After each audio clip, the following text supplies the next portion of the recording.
Okay, you want to start the recording now? I just did. Welcome. Happy Okay. Thursday. Happy Thursday, everybody. Welcome to our weekly study group, studying Yeah. all things yoga philosophy. Oh, And hey. we Made got it. Deep in here. We got X, Dr. Ed. Just wait a few more minutes for people to roll in. Thank you all for joining us. Nice. You want to say, Jagai? We're going to continue. We're going to kind of roll back in chapter 2. So if you do have a Bhagavad Gita, Deep. Can't hear you. I don't have one, but I'm gonna get it online right now. Okay. Well, I'll switch my screen to the Gita so you can follow. Okay. Do that. I'm gonna make sure you can share. So people are just rolling in. Let's wait a few minutes. If you are just joining in, maybe you missed our previous classes, that's okay. These are designed so you can just kind of hop in wherever you are and join us. We will be going through the Bhagavad Gita and trying to tie in for our yoga practitioners and yoga teachers these deep connections with the philosophies that we practice in the yoga room and where they come from in the text. So we have an understanding of what we're practicing, the goals that it was meant to help us achieve, and the ways that are laid out to achieve that from the text, the actual text, the Yoga Sutras, the Bhagavad Gita. We'll probably reference the Bhagavatam, so many other shastras that hold this knowledge. So our attempt is to just, like Patanjali, tie all this stuff together for you so that it's like one unit of understanding that you have as you're practicing. Nice intro. And today we're going to start. We're going to move back a few verses. The last class, which was that our first class or was that our second class? Second. That was our second class. We talked about Sankhya because we were tying it to the Patanjali's Yoga Sutras. And so we got to like chapter 2, text 13, 14, where Krishna starts speaking about Sankhya Yoga. But today we're going to just move back a few verses in chapter 2 and look at how the difference in mood between Krishna before Arjuna asked him to be a guru and after, and what that means. And then we'll finish up our bit on Sankhya. Okay, how's that sound?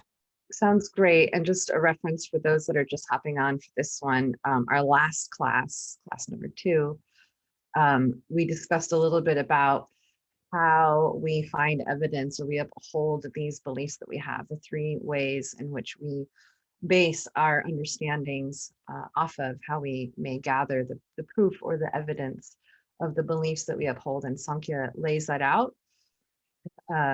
It's laid out right away with Krishna and Arjuna. And then as Bhakta Mike, who was here last time, referenced Patanjali's Yoga Sutras, chapter 1, verse 7.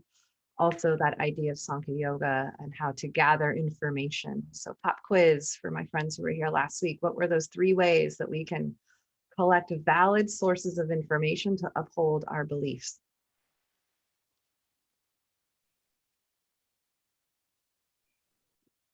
Go ahead, Max. Pratyaksha is one, what we see in front of us, perception. Good. Azrael, you remember anything? I know you do, it just might take a minute for it to come to the surface. I feel like this won't be fair because I've been taking notes. So I'll give, because so I feel like I should let other people go off the bank of their memory. No. Okay, so Anuman, which is inference or doing experiments to come up with your own inference, and then Shabda, which is quoting of scriptures. Excellent. And an extra smelly sticker. So when Krishna starts his argument, specifically what is the very first thing of those three things that he does? Shabda. He quotes the Rig Veda. Nice. Very good. Very good. I mean, I said Rig Veda because I know the Vedas, but you can also say just the Vedas, because like the Ishupanishad is an Upanishad about the soul and the relationship of God. That's the 40th chapter of the Yajur Veda. So that's, he could have been quoting that too. It's all part of the whole thing. But yeah, nice. Good. And for our friends who were not here for that class, his quote from the Veda was, who remembers that one? What was he telling Arjuna as Arjuna is freaking out? All right, Azrael. Never was there a time where you and I and other souls did not exist. And mourning, is this the same one? I think mourning others' death is not silly, basically. You merged two verses together, but yes, that's nice. Okay. A sober person is not bewildered by this. And we talked about that word, what it means to be sober. Yeah, good, great. That's a nice good. short little Notes are good. Yeah. Confucius said, palest ink is better than the best memory. Nice. Okay, so I think we got a good crew. Anybody here from, just my curiosity, because I see a few names that I'm not sure, like Shabana and Ex Moreno. Anybody here from TikTok? If so, just give a thumb or something. X is one of our desk angels at the studio and a student of ours at the studio. Nice. Yeah. Cool. Okay, so I'm going to share my screen, and then we're going to start with the introductory prayers. This, as always with Sanskrit, the more you repeat it, the more you become familiar with it, the easier it becomes and the more you can digest it. So it seems very complicated at first, but as any of us would know, Ed and Dharma and myself and Max, at some point you never heard of it, and now all of us know it like anything. So and these are, we have this word, what I've said a lot, which is we use words in English which are very Judeo-Christian based, but there really isn't substitute English words. So mantras aren't specifically prayers, and they're not prayers, but they are a combination of, let's say, heartfelt statements that convey gratitude, thought, requests, and in a very poetic meter to help us identify and connect with the divine, with our gurus, with our teachers, and gratitude. You can call that what you want. We're going to just use the word prayers. Okay. So let's start with this. Should we go through all of them, or what do you want? What's your idea here, Dharma? I mean, do you want to just start with the first few, and then once we get going on this thing, we start digging into the rest of them? Yeah. Okay, so we're going to do the first two. How's that? I'll read the translation first. I was born in the darkest of ignorance, and my spiritual master opened my eyes with a torch of knowledge. I offer my respectful obeisances to him or her. When will Srila Rupa Goswami Prabhupada, so the one of the main gurus in this line, this teachings, is Rupa Goswami, who has established within this material world the mission to fulfill the desire of Lord Chaitanya, give me shelter of his lotus feet. Chaitanya was a great, great, divine, saintly person who revived and let's say almost radicalized and revolutionized this philosophy to give it to everybody and anybody, no matter who they are, no matter what caste they are, what birth they are, anything, and took it out of the hands of brahmanas and priests and stuff who kind of had the whole thing locked away. So that's the simple version of it. Okay. So we'll start from the top. Om Jnana Timirandasya. Do you want to do it all together or line by line? We can do it line by line. That helps you guys learn it. If you want to unmute yourselves and chant with us, you can. Yeah, everybody unmute yourself. We're going to do it line by line. So I'm going to say the line, then you're going to say the line. No matter how bad you screw it up, you're going to say it out loud. Okay? Om Jnana Timirandasya. Oh,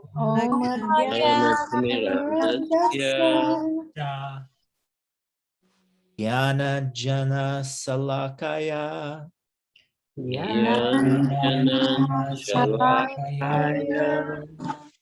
Chakshur Unmilitam Yena.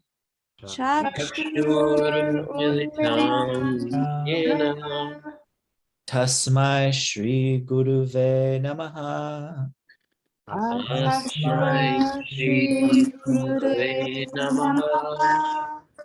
Shri Chaitanya Manobhistam.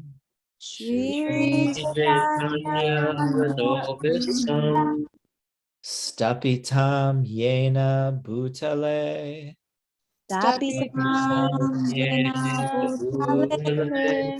Swayam Rupa Kadamayam.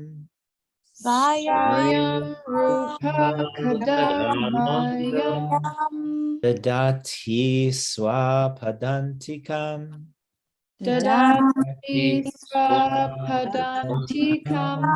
Nice. Very good, very good. Snaps all around. Okay, so I'm just going to read a few of these verses, and I want you to think about the change in mood between Krishna and Arjuna, and then we'll talk about how and why. So we're familiar with chapter 1 already. Arjuna doesn't want to fight. He's complaining to Krishna. And then here it says, let me close this down. Sanjaya said, seeing Arjuna full of compassion, full of compassion, his mind depressed, his eyes full of tears, Madhusudana, Krishna spoke the following words. The Supreme Personality of Godhead said, my dear Arjuna, how have these impurities come upon you? They are not at all befitting a man who knows the value of life. They lead not to higher planets, but to infamy. So this sounds kind of like, let's translate this into layman's terms. Krishna is saying, what's happening? You're kind of crying, you're kind of freaking out. It's not very cool. You know, this isn't going to make you cool with the other cool kids. What's going on with you? And then he says, O son of Pritha, do not yield to this degrading impotence. It does not become you. Give up such petty weakness of heart and arise, O chastiser of the enemy. So again, in layman's terms, Krishna is saying, you're kind of weak. Get up. What are you doing? Kind of shake this off, man. You're just, like turn it around. I think it's important to note the context of who Arjuna is. And he is this warrior. He's been trained in the Kshatriya traditions. And there's a certain expectation to his valor and his values and his strength and his courage. And so it's not that Krishna is just being a jerk and he's like, hey man, you're kind of weak. There's a bit more expected of Arjuna because he has this position and he does have knowledge and he does have this wisdom and he does have the training. So he's just, Krishna is kind of holding up that mirror for him, and he's like, hey, what's going on? This doesn't become Yeah. you, a warrior.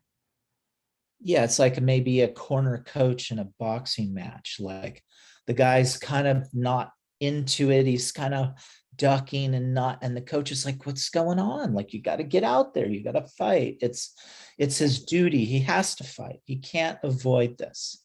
Well, yeah, And it's a great analogy. It's like if he was telling the boxer, like, why are you afraid of fighting? Like the boxer was trained to fight and to get in the ring and to do the thing and have that courage and bravery and not shy away, not back away, not fear away. And so that's a great analogy scenario. yeah. So his mood, Krishna is Arjuna's friend, and his mood at this point, up to this point, all through first chapter, all through the Mahabharata, as we know, this is just one chapter of a massive epic story of this whole, what has brought these families split into a giant battle, and what happens from there. And so Krishna and Arjuna are cousins, actually, and they're friends, and they have grown up together, and they eat together, and they joke. Arjuna later in the Bhagavad Gita will say, oh, I can't believe that, I joked, I like pulled pranks on you practically. And so at this point, then Arjuna says, he continues his complaint. He says, how can I counterattack with arrows in the battle, in a battle, men like Bhishma, Drona, who are worthy of my worship? More complaints. It'd be better to live in this world by begging than to live at the cost of the lives of the great souls who are my teachers. Even though desiring worldly gain, they are superior. So he's still complaining. And then he's saying, nor do we know which is better to do, means he himself. He doesn't know whether he should live or he should fight. And now is where this is called the Rasastali verse. This is where there's a change between the relationship of Krishna and Arjuna. And I'll read the Sanskrit. You can just listen along. It's a more complicated verse, but it has a beautiful meter. Karpanya doshopahata swabhavaha prichami tvam dharma samuda chetaha yakshreyaha syannischitam bruhitan me Shishyaste hamsadhimam tvam prapanam. And Arjuna says, now I am confused about my duty. So he is now recognized. He actually has a problem. He can't figure it out. And he has lost all composure. Means he doesn't know what to do, and he's not able to fix it. It's outside of his ability to fix. So he says, in this condition, means he's lost and he can't help himself.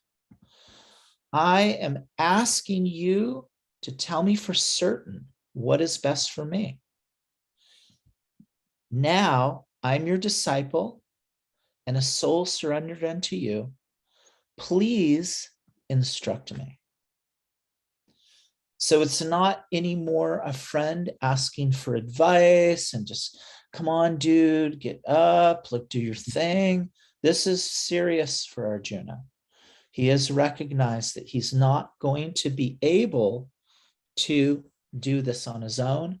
And he turns to Krishna and he says, I am a soul surrendered unto you. Not just like, hey, buddy, give me a hand. He is surrendering to Krishna and saying, please instruct me. That means he is becoming his shishya, his disciple, and Krishna becomes his guru. Instruction means shishya. Here, you can see here. A disciple means a shishya. Please make me your shishya. And shiksha means to instruct. So that's a big step, because up to this point, they've been friends and cousins, but Arjuna is making the large leap of fully surrendering to Krishna as a guru. Okay. Any thoughts at this point? I think to add to that the boxing metaphor, or any sport where you know, like, winning means sort of harm to the opponent, right? And you know, when it's someone you don't know, or if it's a stranger, somebody that's been trash talking you on the other side, you know, it's kind of easier to just go in and do it and demolish them, you know, beat them down. Uh-huh.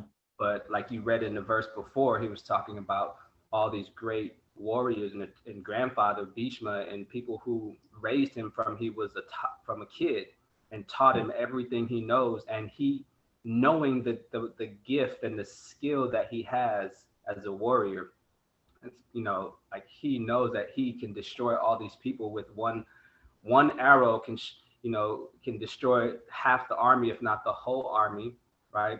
So just imagine if I was Mike Tyson, and I was about to get into the ring with my grandfather, you know, Yeah. and I had to fight him in a way that was like, I gotta win, you know. Yeah. This is why in this condition that he feels, I think, like, that really explains that word, in this condition, like that, like, how can I do that? Yeah. You know, and what else do I have to do now besides just surrender and say, hey, you know, I really need your advice. I need your direction more than just your advice. I need your instruction and direction right now, Krishna. Yes. I need you to guide me. Means he cannot see, he can't leave, he doesn't want to stay, he doesn't want to shoot arrows, but he can't not shoot arrows. Mm-hmm. He's got a problem, and he knows that Krishna knows the answer. So that's an interesting part of this, is that at this time, most everybody knew that Krishna was the divine person, the supreme consciousness. But Krishna's personality, the way he carried himself, and the nature of everybody around them, they felt comfortable and loved him. And so they didn't have this like, oh, God is here kind of vibe. They had love for him. But when it came down to it, they knew that he knew what to do because he was the divine consciousness. What's up, Ashriel? I was having a conversation with a friend kind of about this beginning stages of how this story is set up and this conversation is set up. And she brought up a good question of, and you kind of touched on it at one point, but she brought up a good point of, like, a lot of scriptures go straight to like a life or death situation where murder is involved, and you know, you're kind of like battling this existential moral thing. And I was just wondering why. And I don't know if you can tell me, but this like very dire, intense situation is the way that it starts off. I'm glad that you asked that question, because I was going to ask Dogai if you could go back to the page you were on with the purport for the verse you just read. Mm-hmm. We just read that little beginning part of the purport. Okay, to Here. answer her, and that answers her question. I mean, I think it can give a little support to it. Okay. So I'll read it. Yeah. By nature's, unless you would like to, as you like. just go ahead. But nature's own way, the complete system of material activities is a source of perplexity for everyone. In every step, there is perplexity, and therefore it behooves one to approach a bona fide spiritual master who can give one proper guidance for executing the purpose of life. All Vedic literatures advise us to approach a bona fide spiritual master to get freed from the perplexities of life. which is kind of answering your question, which happens without our desire, means some tragedy, some complication. Simple little things don't move us. I don't know why I dropped a glass and it broke. I'm not ready to give up the material world because of it. They're like a forest fire that somehow blazes without being set by anyone. Similarly, the world's situation is such that perplexities of life automatically appear without our wanting such confusion. No one wants fire, and yet it takes place, and we become perplexed. The Vedic wisdom therefore advises that in order to solve the perplexities of life and to understand the science of the solution, one must approach a spiritual master who is in the disciplic succession. A person with a bona fide spiritual master is supposed to know everything. One should not therefore remain in material perplexities, but should approach a spiritual master. This is the purport of this verse. Very nice, Dharma. Thanks for pointing that out. So, the story doesn't just start here in the Gita. There's a whole backstory to how this moment has arisen in history. Yeah. And so it isn't like the Gita's just coming in hot and just starting with this insane situation. There's actually a lot, if you read the Mahabharata, there are all these stories that are showing the backstory and the history of the families and the dynasties and the complications that come up and the everyday stuff that comes up between human beings. And it's leading up to this moment that we then see in the Bhagavad Gita. And so I think, like Jagai said, it is those big moments in life that really cause us to question things. And if you just drop a glass and break it, you're not wondering like, oh, what's the purpose of life? What does any of this matter? But if you come across a big complication or something that causes you perplexity where you don't know, should I do this? Should I do that? I don't know which way to go right now.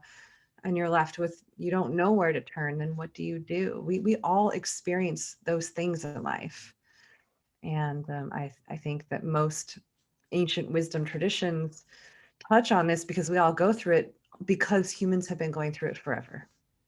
And it's a common core situation and predicament that we all face as humans, no matter our status, our class, our gender, anything. We all have those moments where we're dumbfounded. We don't know. Do I push harder or do I surrender? Do I accept this or do I take a stand for it? We all face those moments. Every human goes through that experience, and these texts, these traditions are trying to offer us a way in those moments.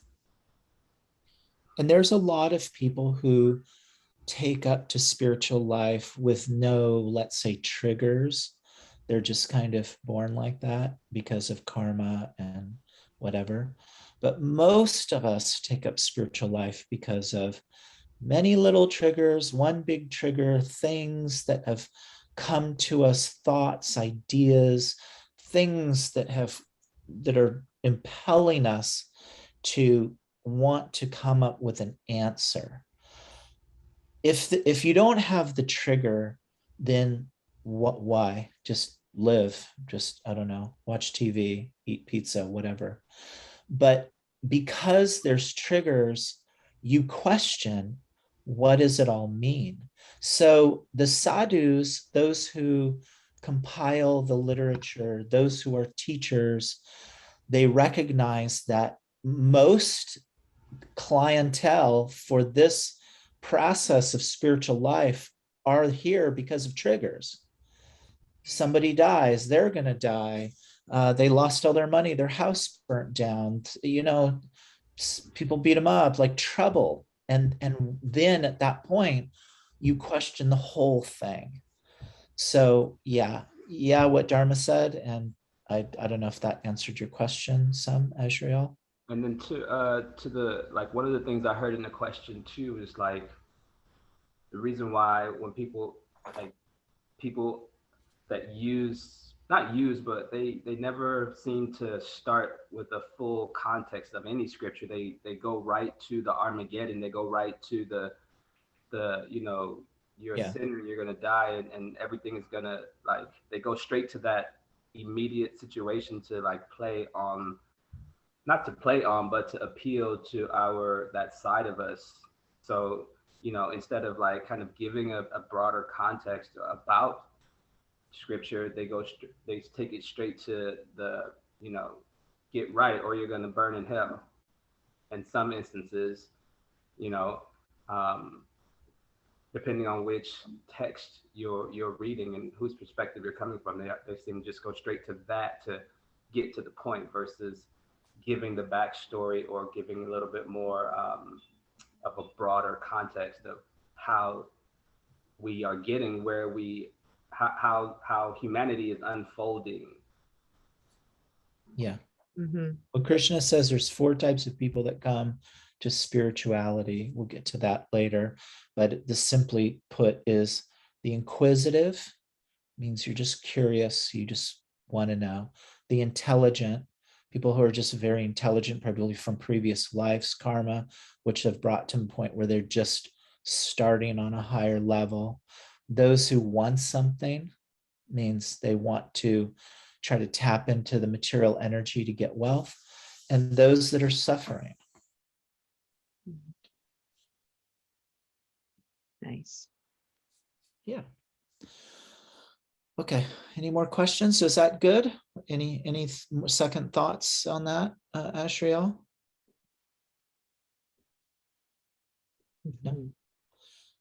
Okay. So then, again, he's complaining.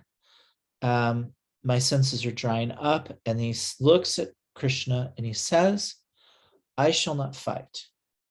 And he falls silent. So now Krishna is looking at his friend and he's smiling in the midst of the 2 armies. There is so much discussion amongst the gurus and teachers of the past of why Krishna is smiling. And we can give a whole entire class or 2 or a seminar on why Krishna is smiling in the midst of this whole scenario. But in short, because Krishna knows that this dialogue was set up by Krishna to be able to summarize the Vedic teachings into a very small conversation that then can be distributed throughout the world. So Krishna knows the future of this dialogue. And that also, let's just leave it there. That's a good one. So Krishna is smiling, knowing well that this is the beginning of a very important dialogue that here we are thousands of years later, and we are studying it in a foreign land, in a foreign language. And so now what does Krishna say? His very first words as the guru of Arjuna is not, "You'll be okay, it's okay, pat him on the back, you're fine, we're going to do it together." He chastises him. He's harsh with him. And he criticizes his arguments. He says, "Well, speaking learned words. So you're saying so many things that sound very learned. You are mourning for what is not worthy of grief. So your words don't match your fruit. You're saying so many things, but what's the point of them? You're in misery. So your words don't match the fruit. Those who are wise lament neither for the living nor the dead, but you're lamenting for the living and the potential dead, so you are not wise." So before, Krishna was basically saying, "Come on, man, you're looking weak, get up, like dust it off, let's do this." And now as the guru, the teacher, he's chastising him, criticizing his words, setting him straight. And now we'll speak the solid truth, starting with Sankhya Yoga. So this is very important. And as Dharma pointed out, the essential kind of first big step of spiritual life is to approach a guru and have a teacher, not as a friend or as a buddy, but somebody who will speak to you with clear and sharp words. The word guru means two things in Sanskrit. It means heavy, heavy duty. And it also can be translated as the cleaner of stool or shit. One who cleans stool or shit. That's what guru means. Or it could mean heavy. So the teacher, the guru, is the beginning path of spiritual life, because now, what other relationship do you have in this world where there's a person who is correcting your mind and bringing you closer to God, not in a like a buddy or a parent or something. It's as a direct connection with God through philosophy, interaction, discussion, and upliftment. And Krishna goes on to say in the Bhagavad Gita, which is interesting, why don't we just listen to Krishna's words? Isn't Krishna good enough? How come Krishna says in the Bhagavad Gita, Tad vidhi pranipatena pariprashena sevaya upadekshanti te jnana jnaninas tattvadarshana. Try to learn the truth by approaching a spiritual master. Surrender to that person, learn from that person, and they will give you the truth, tattvadarshana, because they've seen it. So it's not enough to just read books and to just, we need to find a teacher, a guru, who will give us direction in our life. Such a great point you're making, and just noting the mood that Arjuna is, or the situation, the context is, he's not asking for a guru because it's cool and trendy and he wants to be on a spiritual journey and it'll be fun and amazing and I'll become enlightened. You know, he's struggling, and in his struggle, he's admitting, I don't know what to do. And that's usually when we ask for help, when we should ask for help, is when we understand that we don't know. And so that is an important part of seeking out a guru. That idea of humbling the ego in a sense where you recognize you don't understand it all, you don't know it all, you don't have the experience or the hindsight or the wisdom for these deeper things. And so approaching a guru with that willingness to say, I surrender, I don't know, I need someone to show me the way. And, you know, it's sometimes it's hard for us to conceptualize a guru being heavy and hard, because we have, in our culture and society, have had so much on the toxic end of that in our culture that it may not be an attractive idea. But it's not always in a sense of somebody just talking down to you and telling you that you suck. It's, think of like a coach. Like a lot of people have coaches nowadays, and those coaches are meant to push you. They're there to hold you accountable and to be honest with you. Like, hey man, you are totally taking a stand for your excuses right now. You're not choosing to do what you need to do. You're just making excuses. And that's what a coach does for you. And it can feel harsh and it can feel heavy, but that harshness and heaviness is what is often needed to cut through the intensity of our ego and our mind. And having a guru to hold that space for us from a place of love is a necessary part of our awakening process. But we have to be in that mood of Arjuna of, you know, I surrender. Like I need you to help me here because I don't know what to do. Yeah.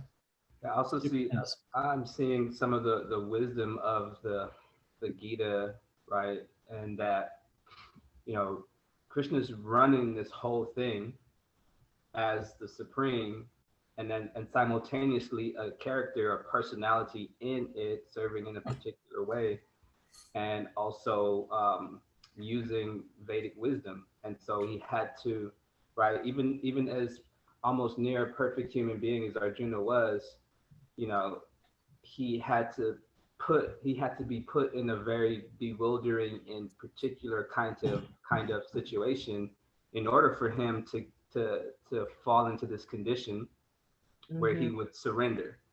Yeah. You know, because if not, I mean, when you read the Mahabharata like that, you kind of get an idea. Like I have an idea of how confident and how much Arjuna knew and how learned he was, how skilled he was, you know. And so it really had to be a perplexing situation for him to say, I don't know, basically. Say, I can't do it. I don't have an answer. You know, help me. And then Krishna goes and part of the purports talks about the, you know, what the Vedic literature points to, which is this very moment right here where he says, where exactly what we're talking about, which is finding a, you know, a guru, a spiritual master to show us the way. And we'll see that again throughout the Gita. But that was just, this is very good to kind of have this feel this bigger kind of picture happening and seeing it happen. And tying it all together with the Sankhya, the you know, all that we have been talking about when it comes to Sankhya yoga right now. Yeah, nice tie-in, because then you can see how before Arjuna was a disciple, Krishna did not philosophize with him barely at all. Just kind of said, come on, man, like you're cool, like just brush it off. But once Arjuna said, I'm a soul surrendered unto you, please instruct me, I shall not fight. Krishna, smiling, chastises him, tells him that he has no wisdom, he's a fool, and starts with Sankhya, solid philosophy, straight philosophy. Not, and never in this whole thing does Krishna say, I'm the supreme consciousness, therefore whatever I say is true, and simply that's it. There's no part of the Bhagavad Gita that has, let's say, a belief or faith. All of it comes about through this beginning Sankhya, this philosophizing and building and building. And even at some points, Krishna says, so many people in the past have benefited from this conversation that we're having, Bhagavad Gita, but at some point it's lost, and we're reestablishing it now between you and I. But again, it doesn't have to do with Krishna being the divine person. It is about this dialogue between the guru and the student, a senior and a junior, learning from a senior person, and then taking that in as a philosophy, growing from it, and then bringing it to the next generation. There's no God faith involved in it. It's all this process. And Krishna's establishing this the way it is by saying, okay, I'm your guru. Here chastising him. Here's where we're going to start. We're going to quote the Shastra. We're going to look at Pratyaksha. We're going to have Anuman. We're going to understand this with our perception, our minds, our intelligence. I think that's a great point. You know, like I'm a coach, I'm a performance coach, but I don't go around just coaching my friends all the time when they're telling me what's going on in their life and they're just talking to me. I'm their friend. Mm-hmm. But if one of them was like, hey, I really don't know what to do with this situation, can you coach me on it? Then I may enter into that arena with them, but I'm not going to impose myself on their life. And so I think that's a really interesting thing to note about Krishna. Like he could have just laid into Arjuna from the get-go, but he didn't. He waited for Arjuna to ask and to admit to himself, within himself and out loud. And I think that is a part that we often are missing in our current spiritual age that we're in, this ability to humble ourselves and say, out loud to ourselves and to others, like, "No, I'm lost here," not because we're dumb or because we're, an unintelligent person, but because life is perplexing. It is difficult. And, that ability to humble ourselves and to admit out loud where we are struggling and then to ask for help is a necessary part of the journey for our healing and for our spiritual evolution, because that is what's cleaning the shit out of us, right? As Jogai was saying, that shit cleaner. It's that gunk starts to get cleaned out when we can actually admit out loud, like, I'm at a loss for any kind of wisdom here. I really don't know what to do. Is an important step on the spiritual journey. The lineage I was trained in, they would hammer that away into us. They would say the very first sign that you are on the spiritual journey is when you realize that the more you learn, the less you know. Like the moment you're like, oh my God, I know nothing. I think I know it. I've been learning, I've been studying, I've been experiencing and experimenting, and I thought I knew, but I really don't know. It doesn't mean that you don't know anything, but that acknowledgement of your limitation is super important for sort of that initiation process. And a lot of us are just skipping that step and just want the outwardly veneer of initiation. We want to have a ceremony and a ritual and, get the tilak and the mala beads and wear the saris and Get a the name and be cool. name, right? But we don't do the actual important part that's on the inside that really cleans us, that says, I really don't know. I really don't know. And Yeah. it's okay to not know. And what's interesting about this situation, which is very telling, is that first of all, we're getting this underlying story that Krishna is a qualified guru. Arjuna is already a very qualified and intelligent, first-class human being who has recognized that Krishna is a qualified teacher. So we're assuming that we're going to find a guru who's qualified, as Arjuna finds Krishna who's qualified. But as we go through the story, as Arjuna surrenders to Krishna and hears there's a dialogue between them, Arjuna never gets initiated by Krishna. There's no big ritual of my guru this, my guru that. Arjuna doesn't build an altar with the pictures of his guru on there and does some worship. There's no like flowers around the neck and feet washing and all this stuff. The relationship is completely based on Arjuna's upliftment in spiritual life through the process of acquiring spiritual knowledge. And from that alone, Arjuna becomes successful.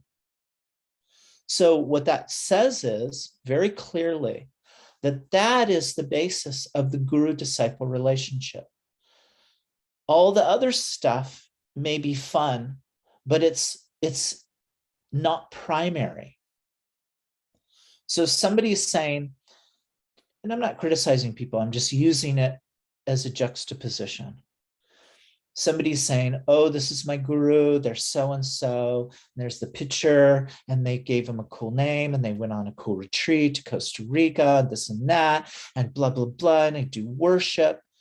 But the instruction coming from Pratyaksha, Anuman, Shabda, and building into the correct philosophy coming through Krishna, coming through the Vedas is not there, then it's not a real relationship. It's like fun. It's not the actual guru-disciple relationship coming from this. So first we build that base of that philosophy, that instruction, that relationship. All the other stuff is cool and it's helpful, but it's not primary. Does that make sense? You guys got questions or comments or thoughts? I know this may be a relevant topic to some of us. Shall we continue on? Any Okay. thoughts? No. Did I lose you? I'm still here. No one seems to have questions or thoughts. I think they're all processing that. You guys okay? Thumbs up if you are. Nice. Okay. Okay. Okay. So the second part of this is I just wanted to go through up to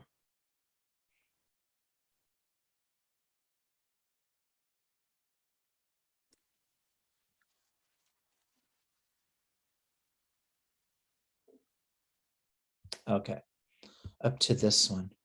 So I'm just going to read these verses. There's a lot of verses here, and it just continues up to the complete. We started Sankhya, and now we're just going to continue with the rest of Krishna's Sankhya ideas up to a point where he turns it to some dharma, which we won't get into today. But I just want to continue complete this part. And if there's any questions or thoughts, just stop me. Maybe you want to throw in, you want to say something interesting. Okay. So we started, the last class, as the embodied soul continuously passes in this body from boyhood to youth to old age. Similarly, the soul passes into another body at death. A sober person is not bewildered by such a change, right? So we can perceive this, which we talked about last class. O Kunti, O son of Kunti, the non-permanent appearance of happiness and distress and their disappearance in due course are like the appearance and disappearance of winter and summer seasons. They arise from sense perception, O sign of Bharata, and one must learn to tolerate them without being disturbed. O best among men, Arjuna, the person who is not disturbed by happiness and distress and is steady in both is certainly eligible for liberation. So this is where Krishna is starting to begin this idea of liberation. And he will give a more detailed explanation that we are conditioned. He started that by saying Dihino means that we're in this body, and that there's a way to be outside of this conditioning of this world, to be in another place outside of this material world at the time of death, and even while we're alive in this body. And so he's starting with this word here, liberation. And what does he use? Amrita, this means, that's an interesting word for liberation. Immortality is really a more standard Sanskrit. This amritaya, amritataya. Amrita means like immortality. Anyways.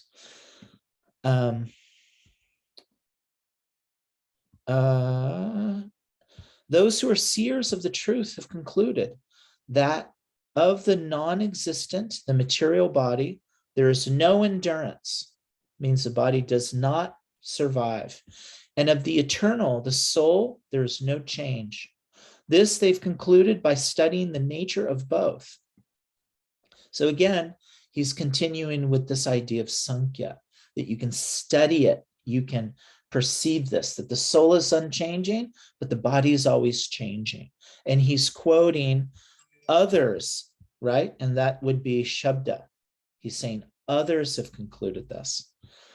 That which pervades the entire body, you should know to be indestructible. No one is able to destroy that imperishable soul. The material body of the indestructible, immeasurable, and eternal living entity is sure to come to an end. Therefore, fight, O descendant of Bharata. Why don't we get other people to read too? Who would like to read 2 verses, just in English? I can go. Okay. We're on 19. Yeah. Neither he who thinks the living entity the slayer, nor he who thinks it is slain, nor he who thinks it slain is in knowledge, for the self slays not, nor is slain. For the soul there is neither birth nor death at any time. He has not come into being, does not come into being, and will not come into being. He is unborn, eternal, ever existing, and primeval. He is not slain when the body is slain. So again, Krishna is talking about this idea that the soul is never born. I mean, that's a big topic. That's pretty much the whole topic of the whole of the Vedas. This idea, anadi, no birth, no beginning. Any thoughts on that? Makes me think of other traditions that have these concepts, like before I was into yoga, I studied Buddhism, and that was the first time I had heard that concept that, energy never goes away, it never dies, it just changes shape and form that it's housed in. This idea that, you can't kill energy, like the life energy, chi, right? Prana. This idea that it's always existing, it's never not existing, it's just what's covering it on the outside that we see as changing. I thought that was fascinating when I first came into that understanding that your soul is just, it doesn't die. Yeah, someone want to do two more? All Partha. right. I can, Oh, go ahead, Rebecca. oh, Partha, how can a person who knows that the soul is indestructible, eternal, unborn, and immutable kill anyone or cause anyone to kill? As a person puts on new garments, giving up old ones, the soul similarly accepts new material bodies, giving up the old and useless ones. So which would this one be of the three proofs? That's text 22. Yeah, so of the three Sankhya proofs, which of the three Sankhya proofs is this one? But the action, it's right in front of you. You can see it. It's right in front of you, right? You can see that. Yeah. It's kind of like a mix of protection, Anuman, right? Like you can see it, you can perceive it, and you can use like an analogy. Mm-hmm.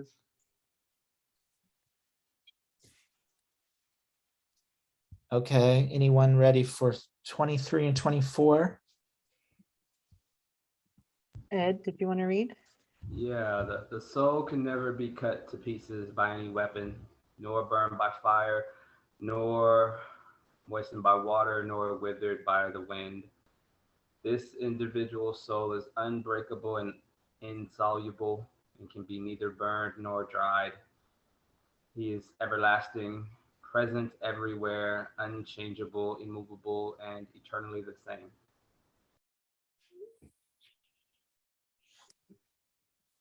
I always like Okay. this verse.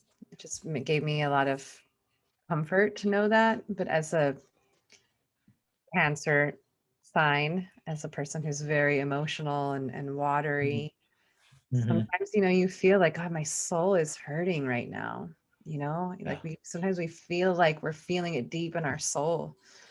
But this verse always makes me question that. Like, what am I saying when I say that? Like, oh, my soul, it just feels so heavy. If it's not, it can't be touched by any of these things. Yeah, I've always thought about this verse. This one makes you pause and think about it. Like, what does that mean? Like, what is the soul? Like, Yeah. nothing can affect it. It's us.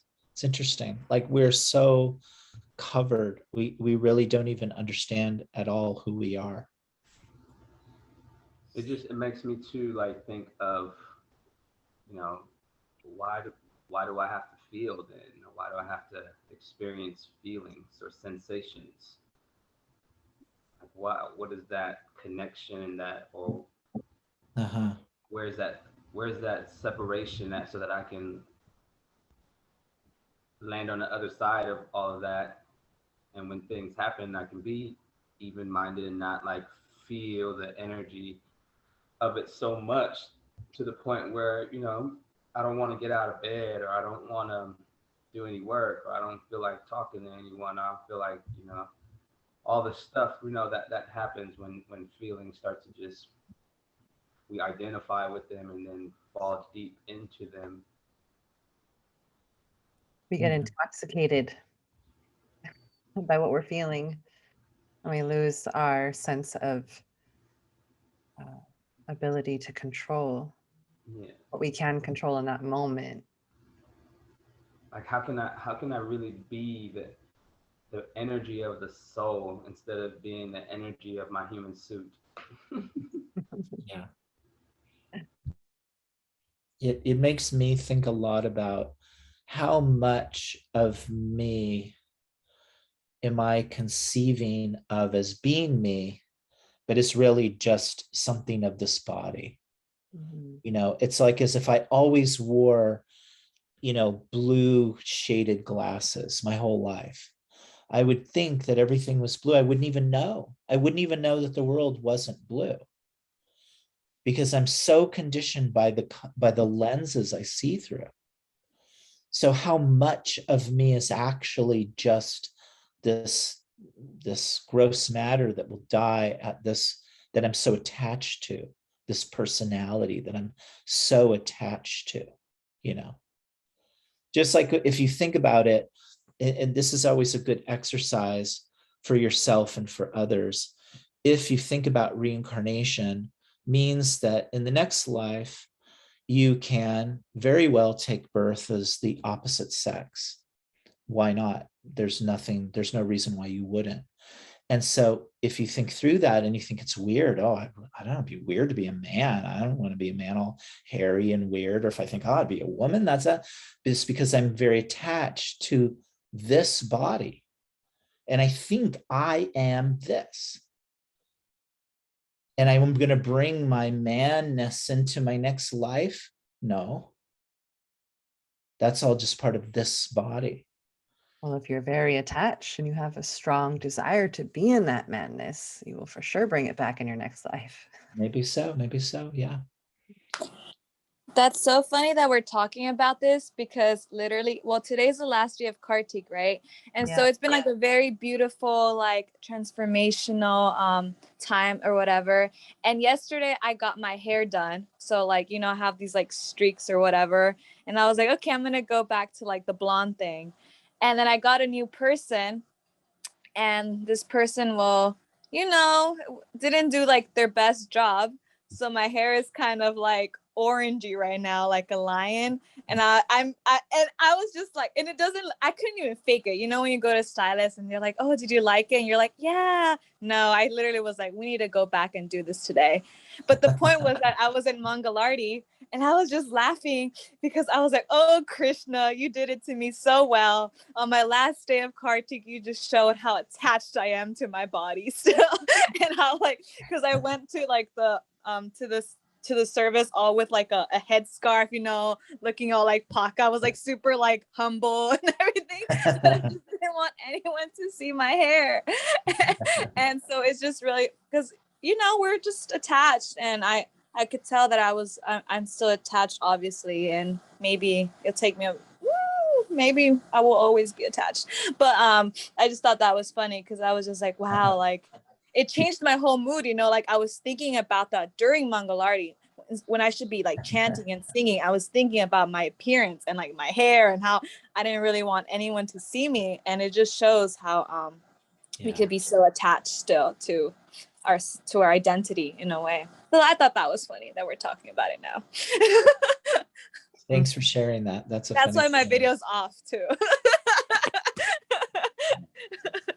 Because it's still not ready, but we'll see.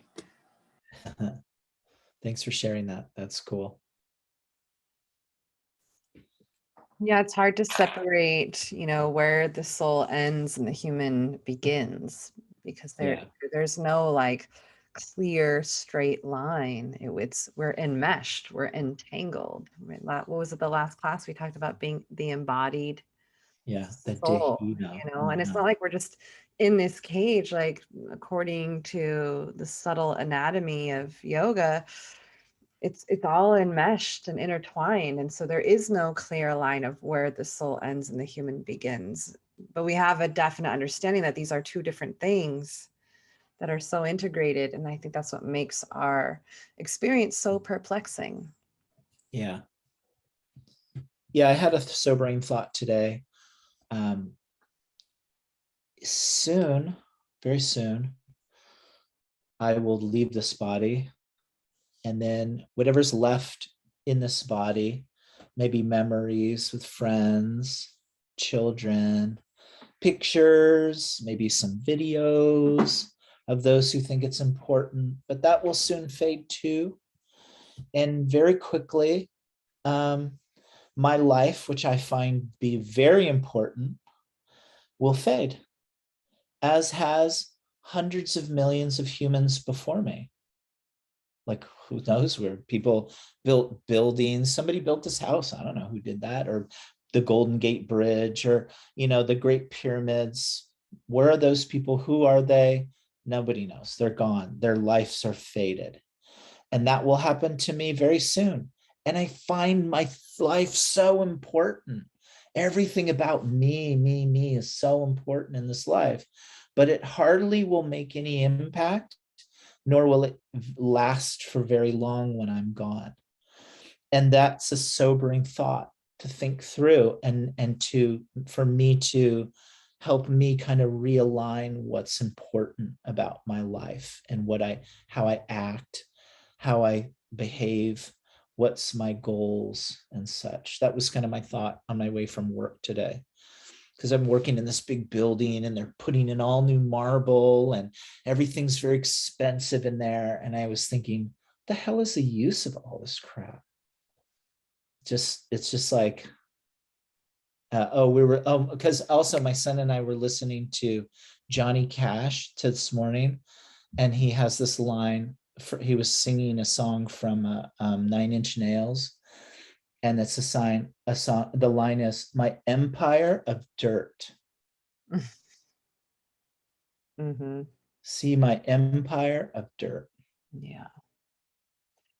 I think it's important to have reflection on moments like that are sobering, but it doesn't do us any good to go into that depressed place that we can sometimes get, where we feel like, oh, it's all meaningless. There is no point. Sure. Nothing matters. Again, it's that cleansing of that false ego, that humbling of the false ego, of recognizing our impermanence, but it doesn't make it meaningless. No. Recognizing our smallness, but it doesn't make us meaningless or worthless, because sometimes that it's a slippery slope right into that other end of the spectrum, where it's like, oh, I'm Sure. totally the shit, or then it's like, no, I'm just a piece of shit. Like we don't want to, most people are vacillating between those two, and it's finding that place in the center, holding that seemingly duality, that like it all matters and nothing matters. Yeah. Well, that's the value of this, having Sadhu Sangha, speaking on spiritual philosophy and refocusing from the things that just have little or no value to things that actually have value. Our relationships, our friends, our Sangha, our spirituality, and such. Okay.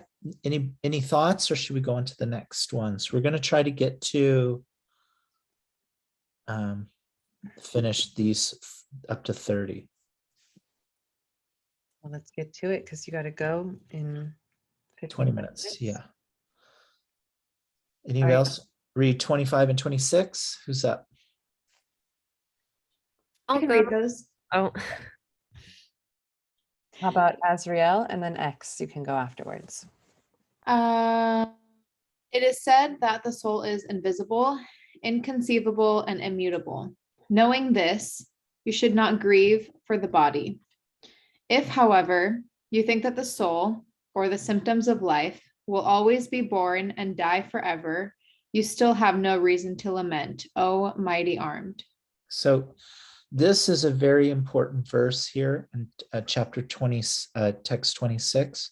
Krishna is saying, he's not saying, if you have to believe what I say for this to make sense. He's saying, even if you don't believe that there's a soul, and you believe that if you die, that's the end of it, still, you have no reason to lament, because we all die. It's all going to happen. And this is part of another school of thought. Krishna is summarizing a lot of schools of thought, and so sometimes we get one little hint of it, which makes a lot of sense to Arjuna. For us, we're just getting one verse. It reminds me, I think it's like a Zen saying, if you can't control it, it has no reason to control your mind, or something like this, right? Like if it's out of your control, there's no reason for it to control your mind. Mm-hmm. That's what this reminds me of. Like, this is just the symptoms of life are happening. That's just what happens. Like, we're all going to die. The death rate is still 1 per person, no matter what. Mm-hmm. X, would you like to read 27 and 28? Sure. Okay. One who has taken his birth is sure to die, and after death, one is sure to take birth again. Therefore, in the unavoidable discharge of your duty, you should not lament.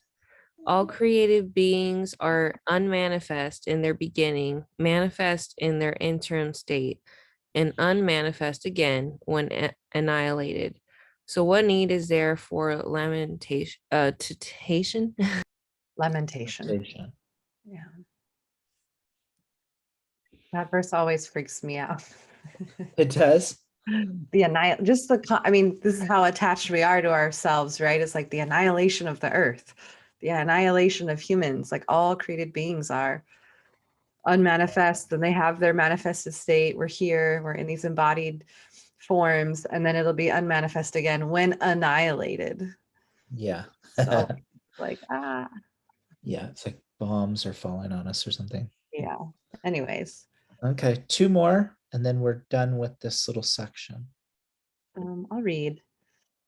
Some look on the soul as amazing, and some describe him as amazing, and some hear of him as amazing, while others, even after hearing about him, cannot understand him at all.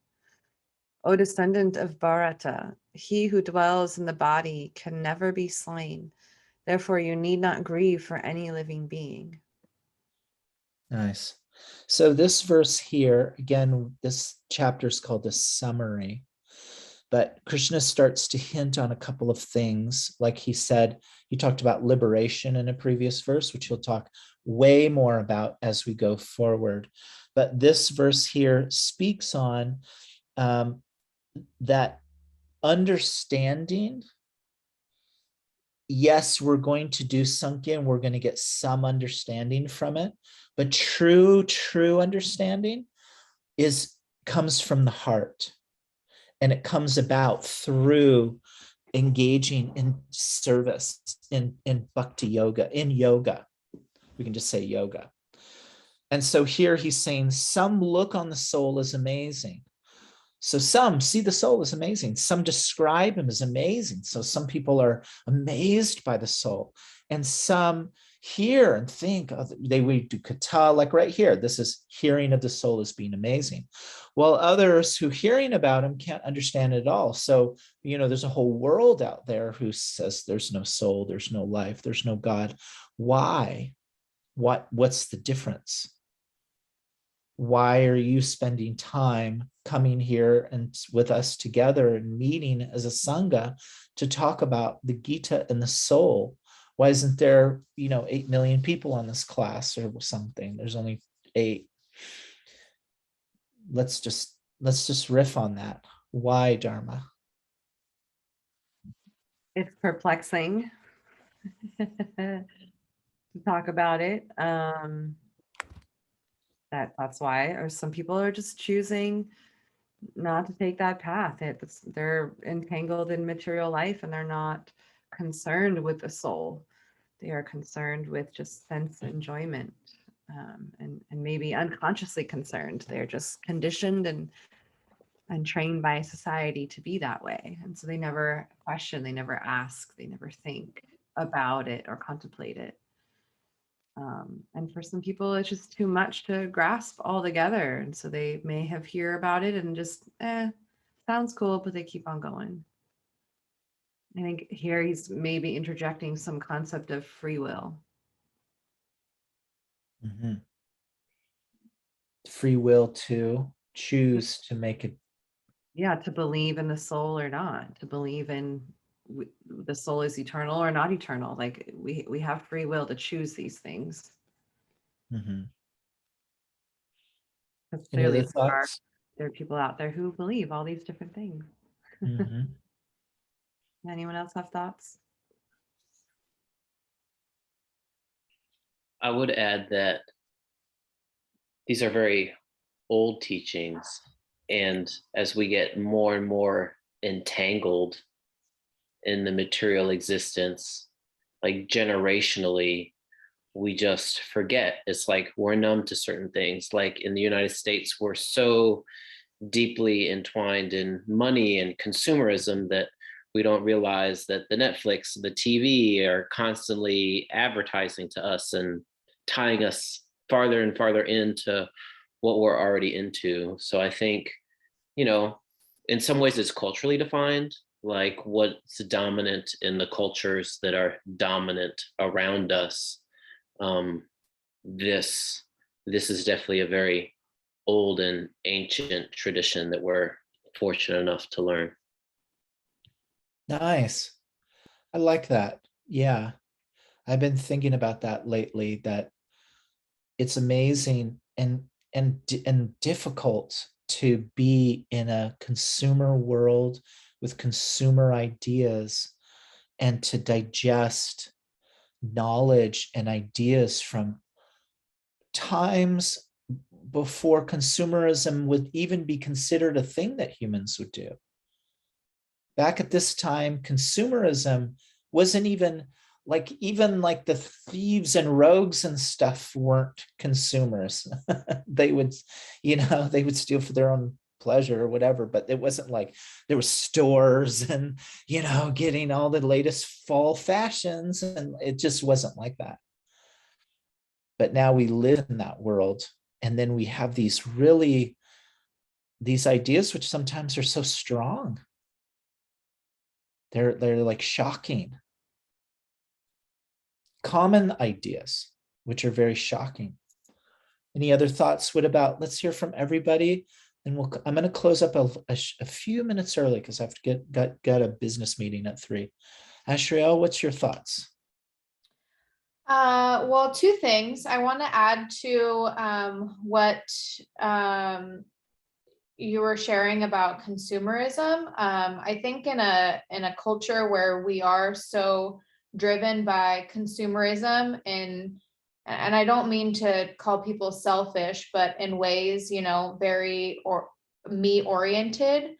I feel like learning about something like this kind of, it's not, I don't know, it's not really centered around the like me, or like people have this like what's in it for me type of a mentality in consumerism. And I think that this is kind of steering away from that. So it's more difficult for people to be drawn towards learning about these scriptures and these stories and something like this. And then I also wanted to touch on actually, Jagai, one thing that you shared with me during a kirtan, actually, when you gifted me this book, you mentioned that when people, and this is what was true for me, I was very reluctant to learn about anything in this way, although I had a lot of questions. And I mean, like, I guess the way that our culture has, the way that I have seen our culture talk about God and these philosophies was very different than what I thought they actually were. And I remember you saying something like the word God is cringy. And that's kind of how I felt for such a long time. And that's kind of why I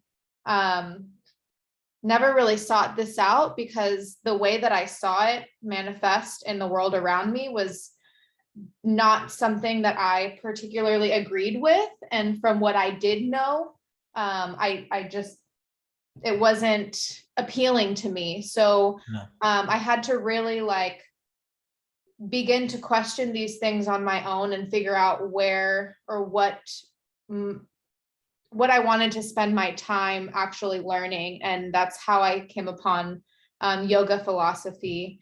And no one, I don't know if that helps. No one ever really told me like, you should believe this or you should believe that. But everything else that was around me was kind of like, I don't really resonate with that so much. I don't really resonate with that so much until I found yoga philosophy, really. Nice. But it took having those questions on my own to want to learn more and to, you know, not be okay with the answers that I was given around me. Mm-hmm. Nice. So when Krishna says 4 people come to spiritual life, you are in the 2 categories of intelligent and inquisitive. Nice. I would hope so. Thank you for sharing. Anybody else want to share? Again, I'm going to jump off in 8 minutes. So if it goes over and I wave goodbye and turn off, Dharma can close up with the prayer. Rebecca or X or Ed or Sure, I'll go. I feel like people don't really today we're not really taught to value ourselves or love ourselves or see ourselves as worthy or important or anything like that. So I feel like it's hard for some people to really grasp the concept that their soul can transcend things, and you know, to kind of look at like the minuscule as something really huge. Like yeah. nice. Oh, did I mute you? Are you muted? No, that was it. Nice. Thank you.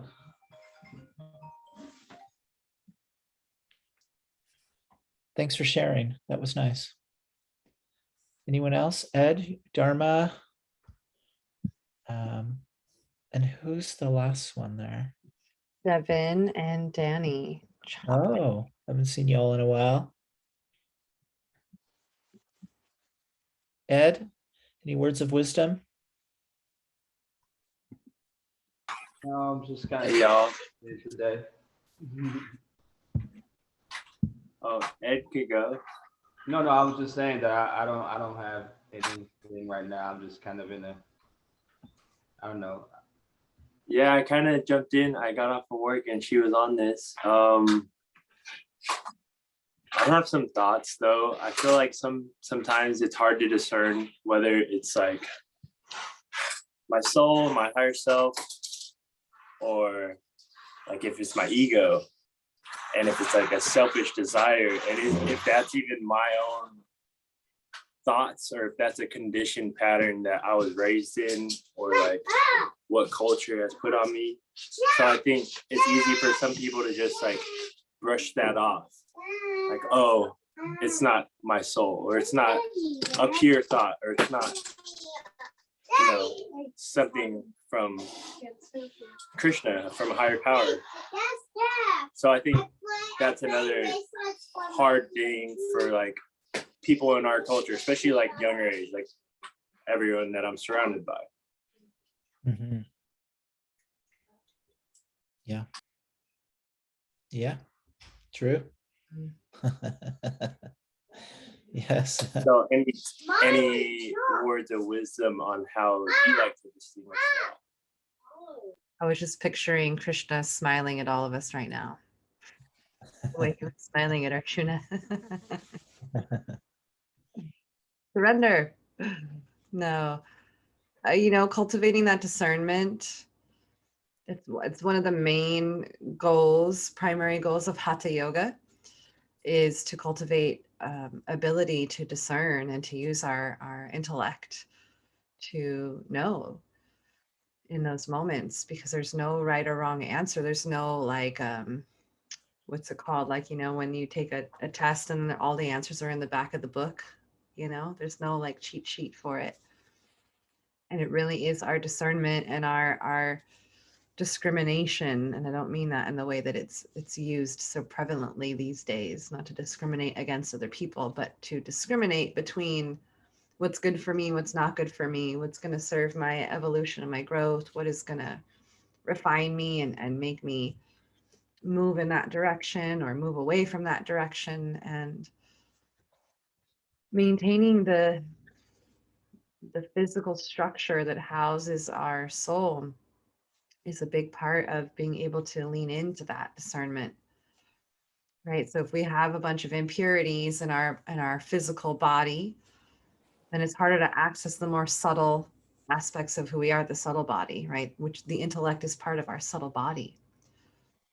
So, first and foremost, just keeping up with your practice, doing your meditations, your asanas, and your mantra, your prayer, and doing those things. And then my advice at that point is to just really listen with those inner ears, and don't like impulsively act just because you hear something. I'm always listening and waiting for things to reaffirm what I think I'm hearing is coming where I think it's coming from. I wanted to also add, earlier we mentioned something about when we were reading one of the texts, how like the soul never dies and the body is the one that gets like, or we recycle different bodies basically. The first time I had ever heard that was in some science class in high school, like maybe physics or something, where energy is never created nor destroyed. But I never really put the two together. And obviously for obvious reasons of like, you don't bring different philosophies in with science. But I didn't really put that together until like earlier in my early adult life, for whatever reason, and really apply that to the soul as well. So I thought that was kind of funny that I could be so like naive. Well, sometimes it takes, not sometimes, that's kind of the whole point, is that it takes somebody with the wisdom or knowledge or the philosophy to point it out. Then it's very obvious. It's like you turn the lights on and it's like, oh, and then you cannot unsee it, once it's seen. I'm going to step out. Thank you, Prabhu. Dharma can finish up if you have more conversation. I'll see you all next. Thank you, Jedi. Our bowl. Oh.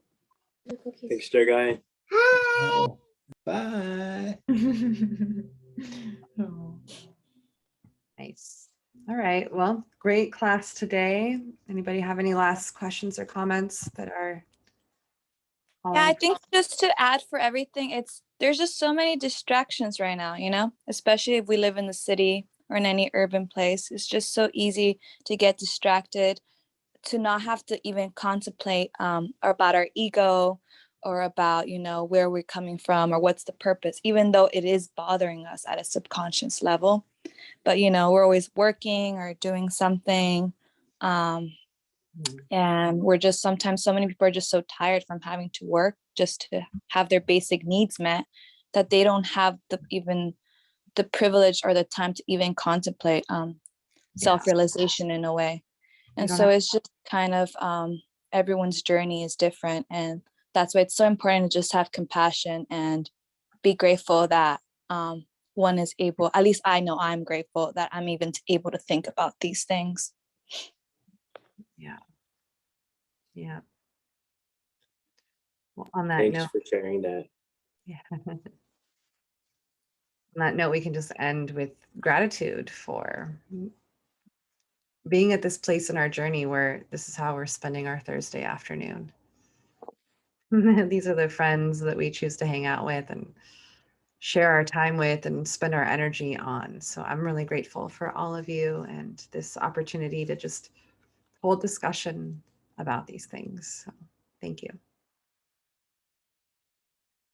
Awesome. We usually close it out with our final prayers. If you have your Gita still, they're in there with those introductory prayers. It starts Vanchakalpa. That's the verse that we chant.